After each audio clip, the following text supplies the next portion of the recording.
Yung kasada na to, ito yung kasada na papunta rin sa Malaybalay mga colors mula rito sa Dahilayan. Tingnan nyo mga colors, oh, talagang kitang kita na dito yung Mount Kitanglad saka yung Mount Halasas. Yan, oh.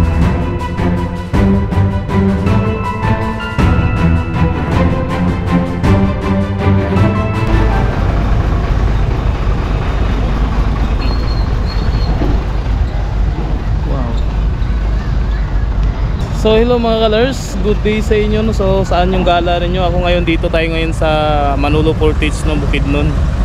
And in the span of 4 years, 4 months pala, no, sa loob ng 4 na buwan mga colors, ngayon lang ulit tayo nakapagbiyahe ng solo, no, travel vlog dito sa Manolo Portage, no. At ako lang talaga mag-isa kasi nga nung simula nung lumabas tayo sa hospital, no, takot na ako magbiyahe kasi nga nagpa-panic attack ako. So yung mga colors, pupunta tayo ng Dahilayan ngayon, pero dito tayo dadaan sa Manolo, no, dito tayo liliko, hindi dun sa particular na dinadaanan talaga ng punta sa Dahilayan. So kung gusto nyong makita kung saan tayo dadaan, so stay tuned mga colors, kasi pupunta tayo dun kasi meron tayong bibisitahin dun, kaibigan, no, saka dun tayo matulog mga colors. Hindi talaga to particularly na doon talaga sa loob ng Dahilayan na yung tourist destination talaga. Sakop lang ng Dahilayan kung saan doon tayo matulog mga colors. No, stay tuned at kita ko sa inyo ang daan papunta ron. So diretso na tayo mga colors, no, papunta na tayo sa Dahilayan. So minsan talaga doon sila dumadaan, doon sa unahan pa ba yun? Basta malayo yun dito. Pero tayo dito lang tayo sa Manolo dadaan mga colors. So dito tayo mga colors sa liliko, no. Yung iba kasi doon kasi dumadaan sa unahan pa yun eh. Medyo malayo na, pero same lang pa rin yung laman yung madadaanan sa Camp Phillips lang din naman. So yung daan na to mga colors, no, ito yung na-vlog natin dati, yung Manolo to Cagayan de Oro, no, via Libuna, no, nakasada. Pero siyempre hindi na tayo makadaan dun sa Libuna nito kasi pagdating natin sa Camp Phillips, doon tayo diretso sa Dahilayan. So ito talaga yung terminal ng Manolo Portage, yung pinakasentro ng Manolo Portage. So sa mga hindi pa nakadaan dito mga colors na pupunta sa Dahilayan, no, stay tuned para makita ninyo kung saan kayo dadaan. Diyan mga colors yung daan papunta rin sa ano, sa Tulay, dun sa Mangima, yung paarko na ganun. Diyan mga colors, oh. So dito lang tayo dadaan mga colors, papunta sa Dahilayan.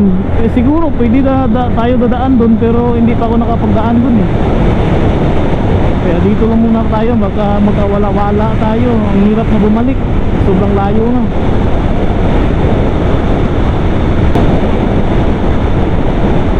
Ang maganda lang dito mga kalaso, puro pinya yung madadaanan nyo dito.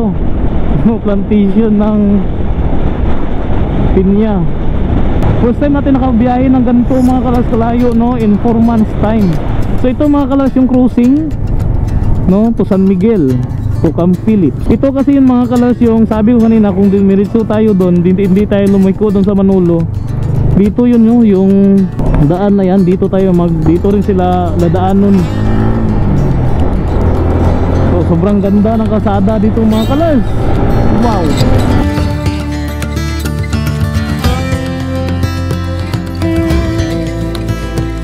Isa lang yung madadaanan natin dito mga colors sa Camp Phillips, no? Kung kakaliwa ka nun mamaya, papunta ka sa Dahilayan. Kung pakanan ka naman, papunta ka naman ng Cagayan.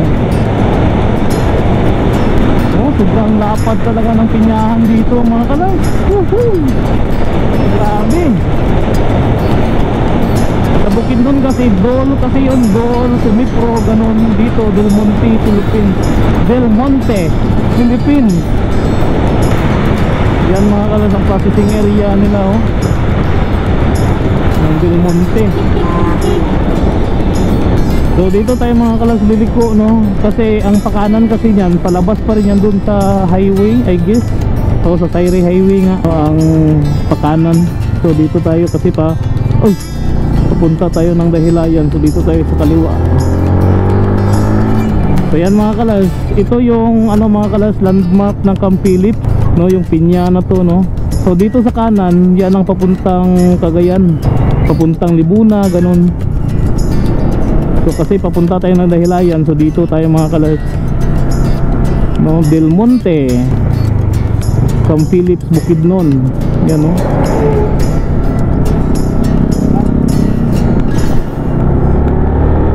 Hanapin natin muna ang soccer field dito kasi nga dito daw kami magkikita ng kaibigan ko, no, si Sir Bob.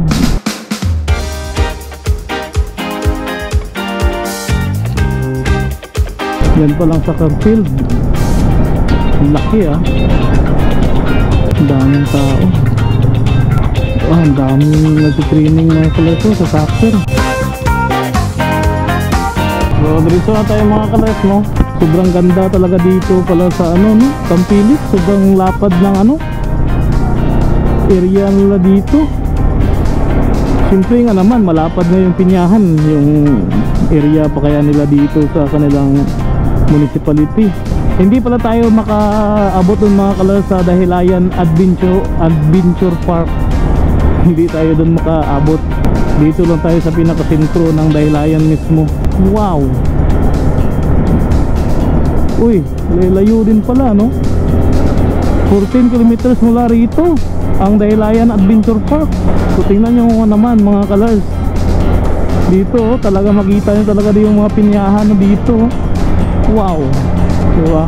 Para sa iba kunti lang to. So ganda kasi ng kasada rito eh.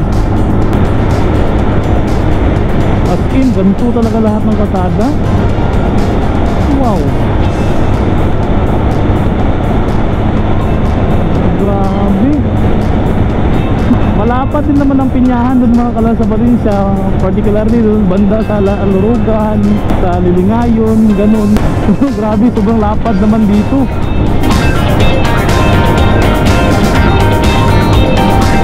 Ayos, no? Ngayon ko lang talaga ako na dati kasi ng mga kalas, nung pumunta kami dito sa Dahilayan Adventure Park, naka-van kasi kami noon. Van ang sinakyan namin, so close siya, so hindi mo makita talaga masyado yung paligid, no? Ngayon ko pala talaga na-appreciate ang ganda pala ng kalsada dito, no? Aside sa concrete siya, ang ganda pa ng view, no? Ito talaga yung ano ko mga kalas, no? Stress reliever. Kaya sabi ko nga, I miss my old self, no? Ito kasi ako dati, ito yung ginagawa ko dati, no? Yung mag-explore sa mga magandang tanawin. Natigil lang yun nung nagkasakit tayo. So ngayon, kasi nakanker na to ang fear natin, nakanker na natin yung panic attack, nakanker na natin yung trauma natin sa pagbabiyahe, no? Ngayon magsisimula, no, ang ating pagbabalik. Ang aking pagbabalik, ang pagbabalik ni Traveler sa travel vlogging. O di ba?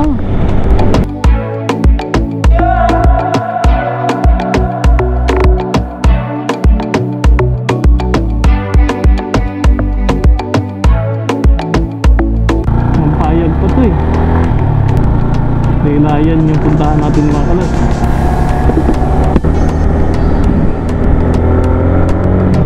The White Fence.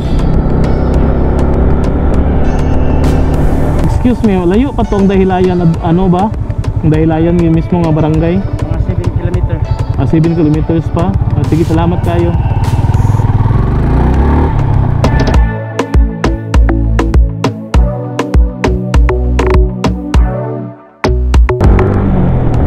So mga 7 kilometers pa mga kalas pala, papunta ron sa Dahilayan mismo na barangay. Mampayag pa to dito eh, barangay Mampayag, Manolo Portage, Bukidnon.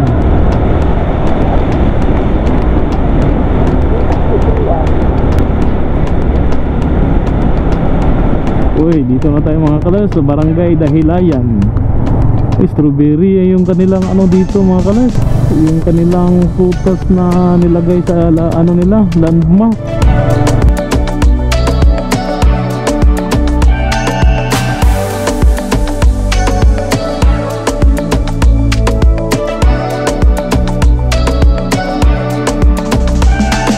So dito na mga kalas, yung nagsundo sa atin dito, no, papunta dun sa area.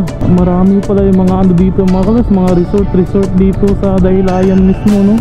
Sobrang lamig kasi talaga dito mga kalas, parang feeling ko parang nasa ano din tayo, no, dun sa Lantaw 360 sa Kibangay.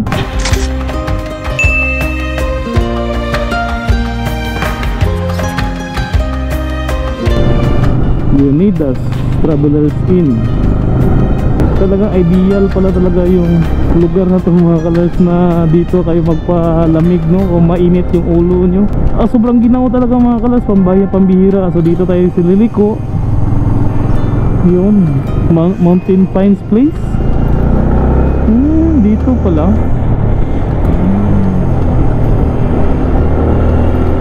Mountain Pines.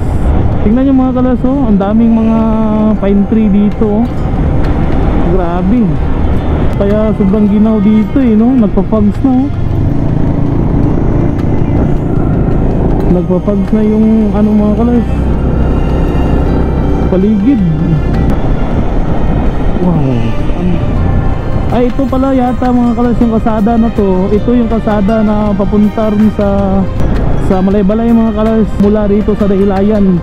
So yung mga ano pala, yung mga nag-request sa akin at saka nagtatanong kung musta na daw yung kalsada from Dahilayan papuntang Malaybalay. This is my first time na naka ano dito mga kalers. So let's find out, no, kung kamusta na ba yung kalsada papunta rin sa Malaybalay, no, na dito sa Dahilayan dadaan. Ito pala, ito yung kalsada na to. Ngayon ko palang naalala. So doon yung ano natin mga kalers, yung punta natin ngayon.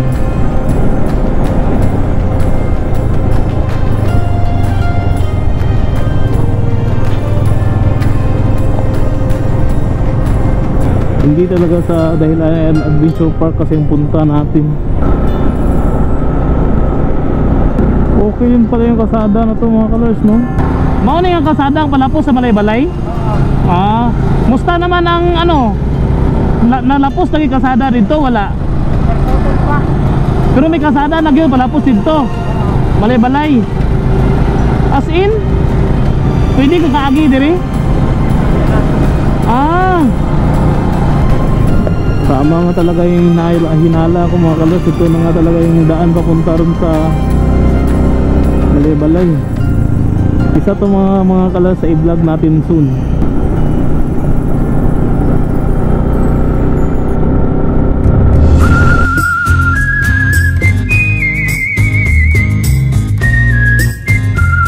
So ito pala yung Mountain Pines Place mga kalers, oh. Mountain Pines Place. Ito pala. So ito na, putol na yung kalsada.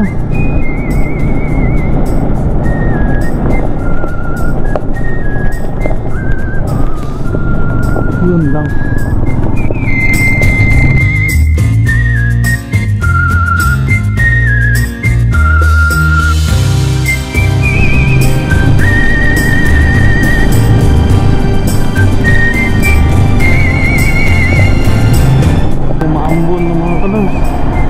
Talaga ng fogs dun, no?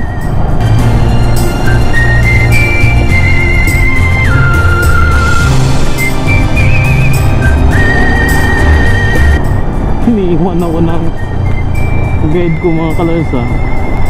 Ito muna yung caretaker dun sa area, yung sumundo sa atin mga kalers.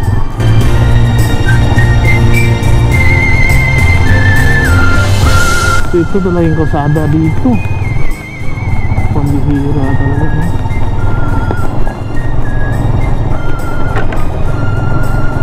Ito yung kalsada na papuntang Malaybalay, pero grabe naman yung daanan pa. Hindi ko pwede madaanan to ng mga sasakyan. Tingnan yung mga kalers, oh. Hindi ko pwede sasakyan dito. Pero in fairness, meron na ulit siminto mga kalers. Yan. Siguro nasa 3 kilometers yata yung rough road.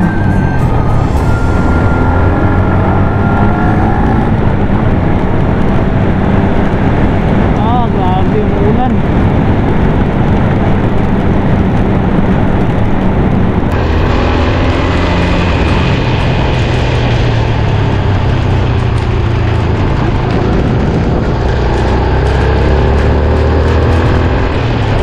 Grabe mga kalers, ang ulan. Talagang dito lang talaga yata yung ulan mga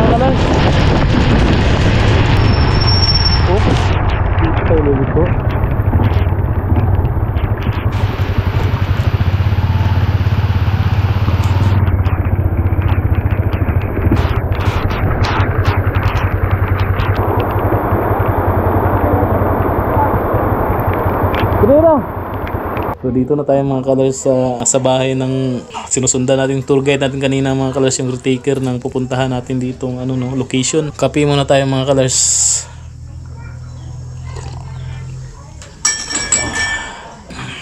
Doon sa kabila bukas, dyan banda lang, pakita ko sa inyo mga colors yung dito sakop na to ng Manulo, sa kabila doon sa kabila ng ilog dyan, isakop na ng Sumilaw. Bukas makita nyo mga colors, basa kasi yung lupa kasi grabe yung ulan, kaya stay tuned lang pa rin mga colors.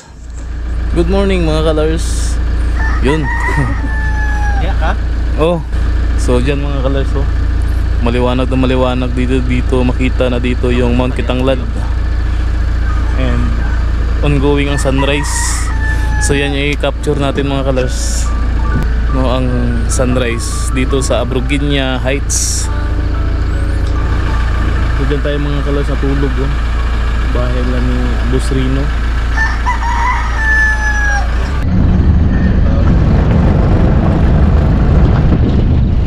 Going ito mga colors sa area ng Abroginia Heights. Woo! Mount Kitanglad, oh. If I ever fall in love again.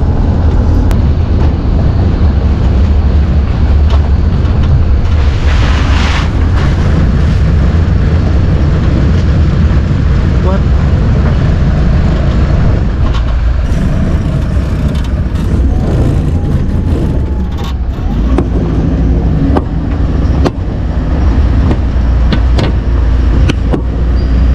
Grabe.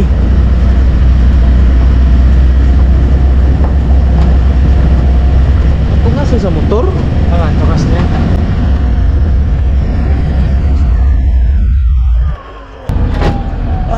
Grabe kasubida ba? Grabe yung mga kalas, akala ko hindi kaya yun ng sasakyan yung doon, paakyat mga kalas, parang pader na kasi na naka vertical. So ito pala mga equipments dito mga kalas na nagtatrabaho. Yan.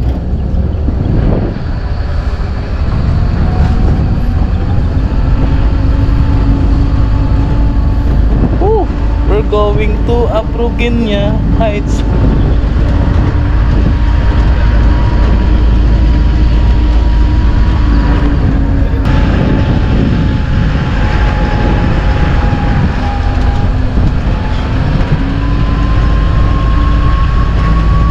Ang ganda rin dito mga kalas kasi meron talaga kalsada. Akala ko talaga walang kalsada rito. Maglakad tayo, no?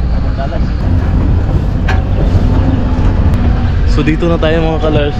Saka makita nyo yan yung Mount Kitanglad mga colors, oh. Laki pala ng area na to mga colors sa Abroginia Heights.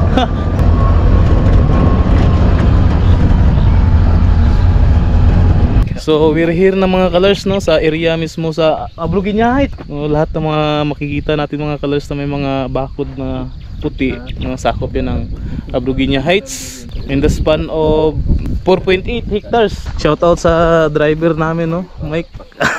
Kay Boss Rino, kay Sir Bob, yun, tsaka kay Sir, yun. Ito mga kasama ko dito mga colors. Ito yung Abroginia Heights na kung saan ito yung pakay natin, no, na i-feature dito. Na-invite lang tayo dito mga colors. Pero sobrang ganda dito kasi tingnan nyo mga colors, oh, ang sunrise mamaya.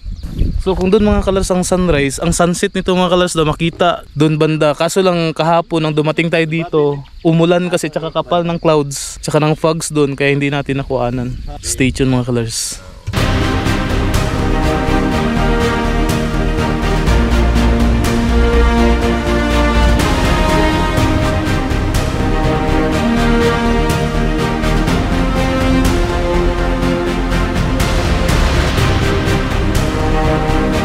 So mga colors, no, yan yung area dito kapag may sunrise dito sa Abroginia Heights. Hanggang dun mga colors, mga reed.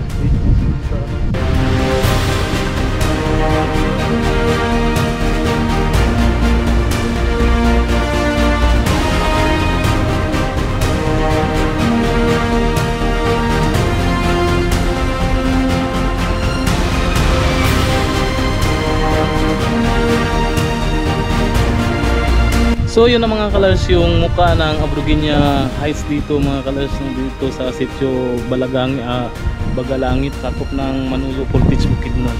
So doon kami umuwi muna kanina sa bahay na ni Boss Rino para kumain, saka kumuha kami ng mga poste no, para ilagay dito sa mga fence dito no. So yun, kaya nakita natin yung daan papunta talaga dito sa Abroguinia Heights. So yun mga kalars, I guess yan lang muna yung ano natin. At saka tingnan nyo mga kalars, oh, talagang kitang kita na dito yung Mount Kitanglad, saka yung Mount Halasas, yan oh. Malapit na malapit dito mga kalars ang Mount Kitanglad. Makita nga dito yung silsay sa taas oh. No? So, I guess dito ko na lang siguro end mga kalars yung video na to no. Kung hindi ka pa nakasubscribe, please do subscribe and please follow me sa aking Facebook page. Meron itong continuation mga kalars, pero iba na naman yung ano, pupunta tayo dun sa source ng tubig no, ng dito sa kinukunan ng tubig dito sa Abroguinia Heights no, all the way from Abroguinia Heights no. This is Traveler saying live your passion, keep safe and God bless. Bye bye.